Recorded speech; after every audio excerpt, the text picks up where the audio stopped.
ಸರ್ಕಾರ ಬಹುದೊಡ್ಡ ಸಾಹಸಕ್ಕೆ ಕೈ ಹಾಕಿದೆ. ಅದೇ ಗ್ಯಾರಂಟಿ ಯೋಜನೆಗಳ ಪರಿಷ್ಕರಣೆ. ಗೃಹ ಜ್ಯೋತಿಗೆ ಸಂಬಂಧಪಟ್ಟಂತೆ ಒಂದು ಬಿಗ್ಗೆಸ್ಟ್ ಅಪ್ಡೇಟ್ ಅನ್ನು ನಿಮ್ಮ ಮುಂದೆ ನಾವು ಇಡ್ತಾ ಇದ್ದೀವಿ.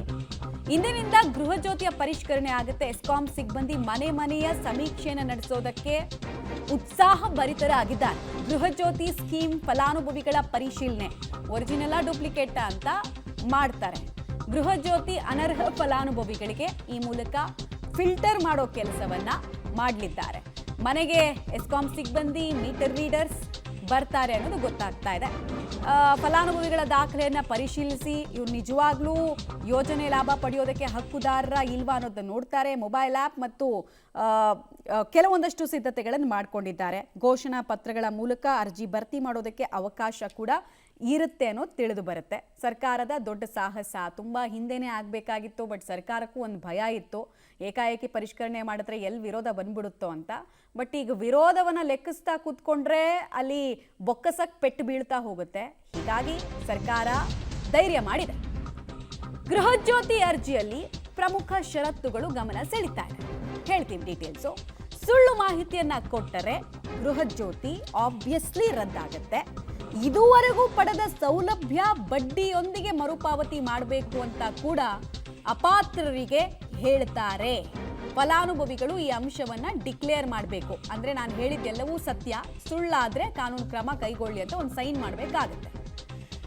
ಗೃಹ ಜ್ಯೋತಿಯನ್ನ ಗೃಹ ಬಳಕೆಗೆ ಮಾತ್ರ ಬಳಸ್ತಾ ಇದ್ದೇನೆ, ಬೇರೆ ಅದಕ್ಕೆ ಬಳಕೆ ಮಾಡಿದ್ರೆ ನನ್ನ ವಿರುದ್ಧ ನೀವು ಕ್ರಮ ಕೈಗೊಳ್ಬೋದು ಅಂತ ಹೇಳಿ ಅವರು ಹೇಳ್ತಾರೆ. ಮತ್ತು ಏನೇನು ಡಾಕ್ಯುಮೆಂಟ್ಸ್ ನಿಮ್ಮ ಹತ್ರ ರೆಡಿ ಇರಬೇಕು ಅಂತ ನೋಡೋದಾದ್ರೆ, Aadhaar card basic document ready ಇರಲೇಬೇಕು. ನೀವು ಈ ರಾಜ್ಯದವರು, ರಾಜ್ಯದ ಮತದಾರರು ಅನ್ನೋದನ್ನು ಕನ್ಫರ್ಮ್ ಮಾಡೋದೇ ಆಧಾರ್ ಕಾರ್ಡ್ನ ಅಡ್ರೆಸ್ ಡೀಟೇಲ್ಸ್ ಮತ್ತು ಪ್ಯಾನ್ ಕಾರ್ಡ್, ಬ್ಯಾಂಕಿಂಗ್ ವ್ಯವಸ್ಥೆ ಜೊತೆಗೆ ಲಿಂಕ್ ಆಗಿರುವಂತಹ ಮತ್ತೊಂದು ಡಾಕ್ಯುಮೆಂಟ್, ಇದು ಕೂಡ ರೆಡಿ ಇಟ್ಕೊಳ್ಬೇಕು. ಹಾಗೆ ನೀವೊಂದು ವೇಳೆ ಬಾಡಿಗೆದಾರರಾಗಿದ್ದರೆ ಮನೆಯ ಅಗ್ರಿಮೆಂಟ್ ಪತ್ರವನ್ನು ರೆಡಿ ಇಟ್ಕೊಳ್ಬೇಕಾಗತ್ತೆ. ನೀವೇ ಒರಿಜಿನಲ್ ಫಲಾನುಭವಿ ಅಂತ ಸೂಚಿಸೋದಕ್ಕೆ. ಬಿಕಾಸ್ ಬಾಡಿಗೆ ಮನೆಯವ್ರಿಗೆ ಗೊತ್ತಲ್ವಾ, 11 ತಿಂಗಳು ಒಂದು ಕಡೆ ಇದ್ದರೆ ಇನ್ನೊಂದು 11 ತಿಂಗಳು ಶಿಫ್ಟ್ ಆಗಿರ್ತಾರೆ. ತುಂಬ ಜನ ಮೃತಪಟ್ಟಿರ್ತಾರೆ, ಓನರ್ಸ್ ಮೃತಪಟ್ಟಿರ್ತಾರೆ. ಸೊ ಹೀಗಾಗಿ ಜರಡಿ ಹಿಡಿಯೋದು ಅನಿವಾರ್ಯ. ಮತ್ತು ರೇಷನ್ ಕಾರ್ಡನ್ನು ಕೂಡ ರೆಡಿ ಇಟ್ಕೊಳ್ಬೇಕಾಗತ್ತೆ. ಬಿಕಾಸ್ ಗ್ಯಾರಂಟಿ ಯೋಜನೆಯ ಫಲಾನುಭವಿಗಳು ಯಾರು?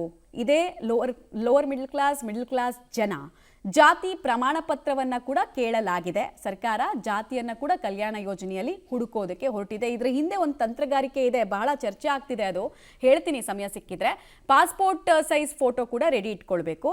ಜಾತಿ ಪ್ರಮಾಣ ಪತ್ರ ಕೇಳೋದ್ರ ಮುಖಾಂತರ ಸರ್ಕಾರದ ಒಂದು ಪ್ರಮುಖ ದೊಡ್ಡ ತಂತ್ರಗಾರಿಕೆ ಏನಂದರೆ, ಲೋಕಲ್ಸ್ ಎಷ್ಟು ಜನ ಇದ್ದಾರೆ ಮತ್ತು ನಮ್ಮ ರಾಜ್ಯದವ್ರು ಎಷ್ಟು ಜನ ಇದ್ದಾರೆ, ಯಾವ ಸಮುದಾಯದವ್ರು ಎಷ್ಟು ಜನ ಇದ್ದಾರೆ ಅಂತ ಇವರು ಒಂದು ಪ್ಯಾರಲಲ್ ಆಗಿ, ಈಗ SIR ನಡೀತಿದೆಯಲ್ವಾ, SIRಗೆ ಪ್ಯಾರಲಲ್ ಆಗಿ ಇವರು ಡೇಟಾ ಕಲೆಕ್ಟ್ ಮಾಡ್ತಿದ್ದಾರೆ ಅನ್ನೋದು ಒಂದು ತಂತ್ರಗಾರಿಕೆಯ ಬಗ್ಗೆ ಮಾತು. ಸರ್ಕಾರ ಅದನ್ನು ಎಲ್ಲೂ ಬಾಯ್ಬಿಟ್ಟು ಹೇಳಿಲ್ಲ, ಬಟ್ ಅರ್ಥ ಆಗುತ್ತಲ್ವ ಸ್ಟ್ರಾಟಜಿ, ಯಾವ ಟೈಮಿಗೆ ಕರೆಕ್ಟಾಗಿ ಸ್ಟಾರ್ಟ್ ಆಗ್ತಿದೆ. SIR ನಿನ್ನೆಯಿಂದ ಸ್ಟಾರ್ಟ್ ಆಗಿದೆ.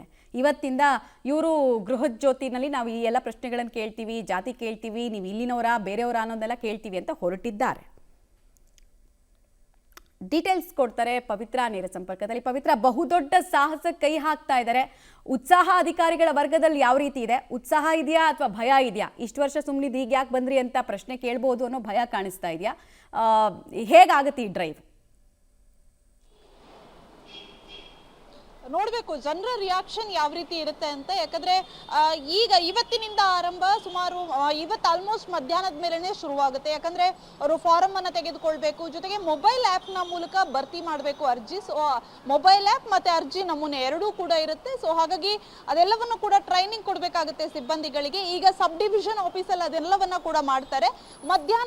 ಇವತ್ತಿನ ಮಧ್ಯಾಹ್ನದ ಮೇಲೆ ಜನರ ಬಳಿಗೆ ಮನೆ ಮನೆಗೆ ತೆರಳಿ ಗೃಹ ಜ್ಯೋತಿಯ ವಿಚಾರದಲ್ಲಿ ಅರ್ಜಿ ಭರ್ತಿಯನ್ನ ಮಾಡ್ಕೋತಾರೆ. ಸೊ ಜನರ ರಿಯಾಕ್ಷನ್ ಯಾವ ರೀತಿ ಇರುತ್ತೆ ಅಂತ ನೋಡ್ಬೇಕು. ಯಾಕಂದ್ರೆ ಅಲ್ಲಿ ಕೊಟ್ಟಿರುವಂತಹ ಅನೇಕ ಪ್ರಶ್ನೆಗಳು ಗೃಹ ಜ್ಯೋತಿಗೆ ಅಗತ್ಯ ಇದೆಯಾ ಅಂತ ಅನ್ಸುತ್ತೆ. ಯಾಕಂದ್ರೆ ಎಲ್ರಿಗೂ ನನಗೂ ಫ್ರೀ ನಿನಗೂ ಫ್ರೀ ಅಂತ ಅಂದವರು ಈಗ ಎಲ್ಲದಕ್ಕೂ ಕತ್ರಿ ಹಾಕೋದಕ್ಕೆ ಹೊರಟಿದ್ದಾರೆ ಅನ್ನುವಂತಹ ಪ್ರಶ್ನೆಯೂ ಕೂಡ ಮೂಡ್ತಾ ಇದೆ. ಅದರಲ್ಲಿರುವಂತಹ ಪ್ರಶ್ನೆಗಳು ಒಂದಿಷ್ಟು ಓಕೆ, ಅದು ಪಡಿತರ ಚೀಟಿಯನ್ನ ತೋರಿಸುವಂತಾಗಿರ್ಬೋದು, ಆಧಾರ್ ಕಾರ್ಡ್ ವಿಚಾರದಲ್ಲಾಗಿರ್ಬೋದು. ಯಾಕಂದ್ರೆ ಹೊರ ರಾಜ್ಯದವರಿಗೆ ಹೋಗಬಾರ್ದು ಅನ್ನುವಂಥದ್ದು ಸರ್ಕಾರದ ಇಂಟೆನ್ಷನ್. ಕರ್ನಾಟಕ ರಾಜ್ಯದವರಿಗಷ್ಟೇ ಹೋಗಬೇಕು ಈ ಫೆಸಿಲಿಟಿ ಅನ್ನುವಂಥದ್ದು ಓಕೆ, ಅದೆಲ್ಲವೂ ಕೂಡ ಕೂಡ ಓಕೆ, ಬಟ್ ಅದರಲ್ಲಿ ಜಾತಿ ಪ್ರಮಾಣ ಪತ್ರವನ್ನ ತೋರಿಸ್ಬೇಕು ಅನ್ನುವಂಥದ್ದನ್ನ ಹೇಳಿದ್ದಾರೆ. ಈಗ ಹೇಳ್ತಾ ಇದ್ದಾರೆ ಜಾತಿ ಪ್ರಮಾಣ ಪತ್ರವೇನು ಕಡ್ಡಾಯ ಅಲ್ಲ ಅಂತ ಹೇಳ್ತಾ ಇದ್ದಾರೆ. ಬಟ್ ಆ ಪ್ರಶ್ನೆಯಲ್ಲಿ ಪ್ರವರ್ಗ ಇದೆ. ನೀವು ST/SC ಸಮುದಾಯನ, OBC ಸಮುದಾಯನ, ಅಲ್ಪಸಂಖ್ಯಾತರ ಆ ವಿವರವನ್ನ ಕಡ್ಡಾಯವಾಗಿ ಕೊಡ್ಬೇಕಾಗತ್ತೆ. ಅದರ ಜೊತೆಗೆ ಆದಾಯ ತೆರಿಗೆಯ ಬಗ್ಗೆಯೂ ಕೂಡ ಮಾಹಿತಿಯನ್ನ ಕಲೆ ಹಾಕ್ತಾ ಇದ್ದಾರೆ. ಇವೆರಡು ಪ್ರಶ್ನೆಗಳು ಈಗ ಏನಕ್ಕೆ ಆದಾಯ ತೆರಿಗೆ ವ್ಯಾಪ್ತಿಗೆ ಬಂದ್ರೆ ಅವ್ರನ್ನ ಗೃಹ ಜ್ಯೋತಿಯಿಂದ ಹೊರಗಡೆ ಇಡ್ತಾರ ಅನ್ನುವಂತಹ ಪ್ರಶ್ನೆ ಸಹಜವಾಗಿ ಜನರಿಗೆ ಮೂಡುತ್ತೆ. ಹಾಗಾಗಿ ಜನರ ರಿಯಾಕ್ಷನ್ ಯಾವ ರೀತಿ ಇರುತ್ತೆ ಏನು ಅನ್ನುವಂಥದ್ದು ನೋಡ್ಬೇಕಾಗುತ್ತೆ. ಈಗಾಗಲೇ ಪರಿಷ್ಕರಣೆಗೆ ವ್ಯಾಪಕವಾಗಿ ವಿರೋಧ ವ್ಯಕ್ತವಾಗ್ತಾ ಇದೆ. ಇದರ ಮಧ್ಯೆ ಇವರ ಪ್ರಶ್ನೆಗಳು ಕೂಡ ಜನರನ್ನ ಕೆರಳಿಸೋದ್ರಲ್ಲಿ ಯಾವುದೇ ಅನುಮಾನ ಇಲ್ಲ. ಮಮತಾ, ರೈಟ್, ಧನ್ಯವಾದ ಪವಿತ್ರ ತಮ್ಮ ಮಾಹಿತಿಗಾಗಿ.